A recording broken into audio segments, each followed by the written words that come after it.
Hello बच्चों, सुप्रभात। पिछले महीने ही हमने 15 अगस्त को स्वतंत्रता दिवस मनाया। लेकिन क्या आपको पता है ये आज़ादी दिलाने में किन किन महान व्यक्तियों का बलिदान है? तो चलो आज मैं ऐसे ही एक देशभक्त के बचपन की कहानी सुनाती हूँ।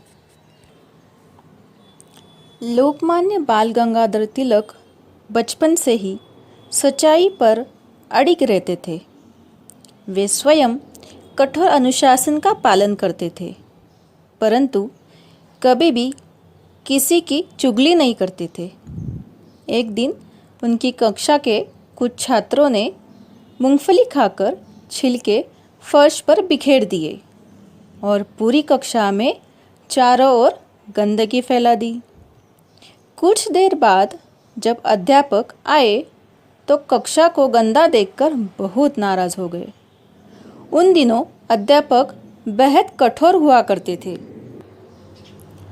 अध्यापक ने पूछा तो किसी भी छात्र ने अपनी गलती नहीं स्वीकारी। इस पर अध्यापक ने सारी कक्षा को दंडित करने का निश्चय किया और अपनी छड़ी निकाली। उन्होंने कक्षा में उपस्थित छात्रों से कहा, बारी बारी से आओ और हाथ आगे बढ़ाओ। छात्र हाथ आगे करता और अध्यापक उस पर तड़ातड़ बैत जड़ देते। जब तिलक की बारी आई तो उन्होंने अपना हाथ आगे नहीं बढ़ाया। तिलक ने अपने हाथ बगल में दबा लिए और बोले, मैंने मूंगफली नहीं खाई है, इसलिए बैत भी नहीं खाऊंगा। अध्यापक ने कहा, तो तुम सच सच बताओ कि मूंगफली किसने खाई है। मैं किसी का नाम नहीं बताऊंगा और बैत भी नहीं खाऊंगा, तिलक ने कहा। उनकी बात सुनकर अध्यापक का गुस्सा और बढ़ गया। अध्यापक ने उनकी शिकायत प्राचार्य से कर दी।